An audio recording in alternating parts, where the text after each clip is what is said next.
Fighter in the blue corner. This fighter is 32 years old. He weighed in at 66 kilograms. He stands 171 centimeters tall and has a record of 7 wins and 3 losses. He is a BJJ black belt, Spanish BJJ champion, and European Capoeira vice champion from Brazil, Clayton Santos. And now welcome his opponent in the red corner. This fighter is 24 years old. He weighed in at 65.8 kilograms. He stands 165 centimeters tall. He has an unbeaten record of 10 wins and no losses. He is St. Petersburg 3 times Thai boxing champion, Russian Ukado champion, winner of the first MMA Cup of Alexander Nevsky from St. Petersburg, Pavel Vitruk. Your referee for this bout, Viktor Korniev. Fighters to the center. Okay, gentlemen, you fight 3 rounds to 5 minutes, okay? Don't hit the head, don't hit the head. Back head and spine line. Don't hit elbow to head, only to the body. On the ground, knee and leg only to the body. Don't touch ropes, don't touch gloves, don't touch trunks, okay? Listen my comment all time. Shook your hands. Next up, our featherweight super fight with Brazilian Clayton Santos in the blue corner and Pavel Vitruk from right here in St. Petersburg in the red corner.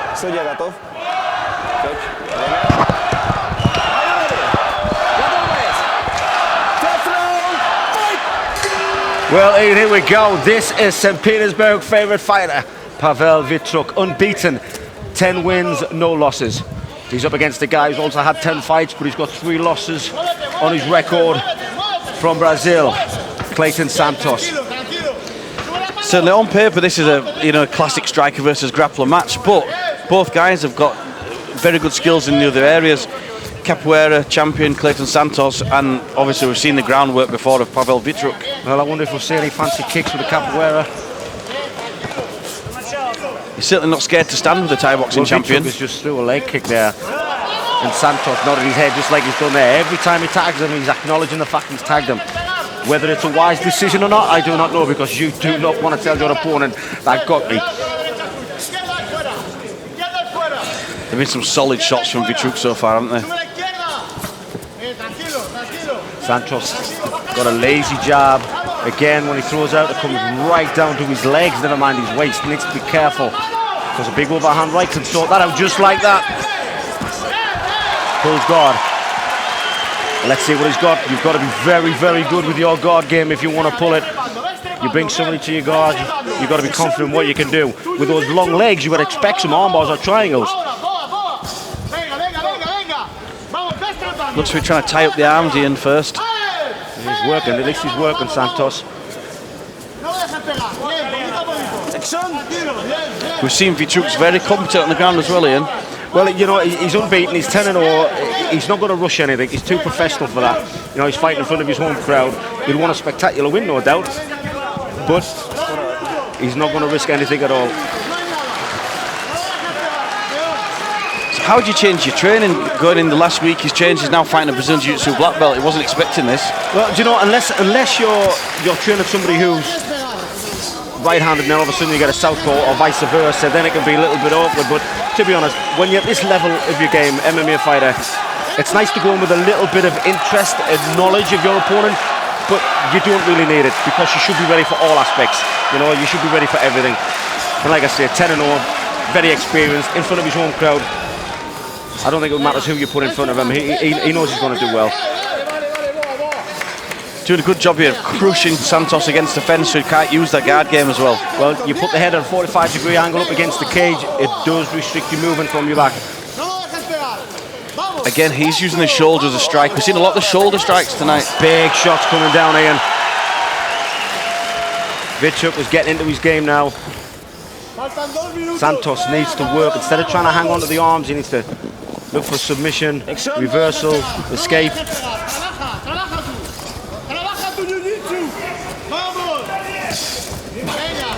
Viktor Korneyev looking on. There's certainly enough action to keep this going.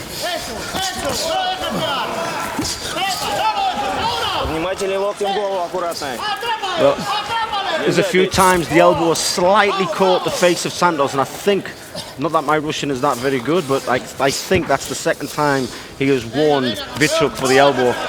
It hasn't been intentional, otherwise he'd have stopped it and stood them up. Yeah, accidentally sort of slicing through with the punches. Oh, big huge coming down. shots. This is the end, it's the end. He taps the strikes. Oh no! He's tapped out to strikes. They were big strikes. They were big shots.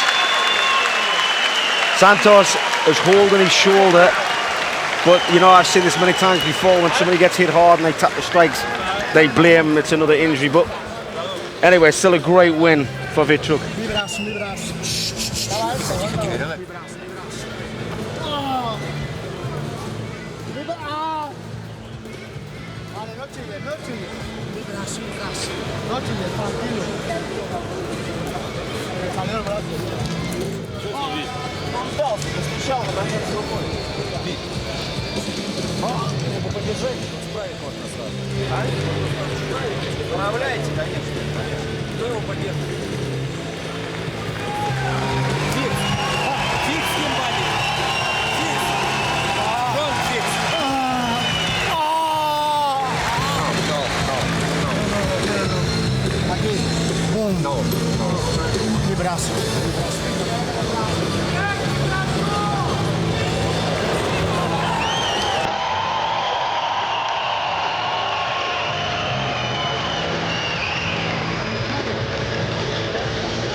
Levántate, campeón.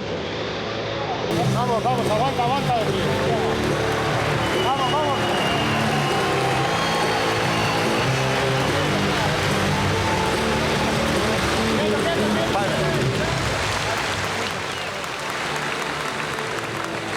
Ladies and gentlemen, after 3 minutes, 33 seconds of round one, we have the winner due to tap out to ground and pound, Pavel Vitruk!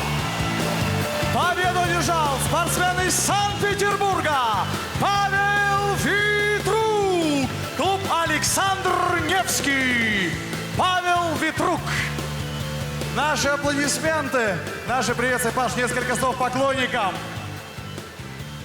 Хотел сказать большое спасибо всем, кто пришел меня поддержать, кто смог прийти, кто не смог, кто смотрел. Всем спасибо. Большое спасибо моему тренеру Эдуарду Владимировичу Широбокову, благодаря которому я подготовился. Спасибо моей команде, которая мне помогала. Большое всем спасибо. И тебе спасибо, Паша, за победу. Спасибо! Павел Витрук!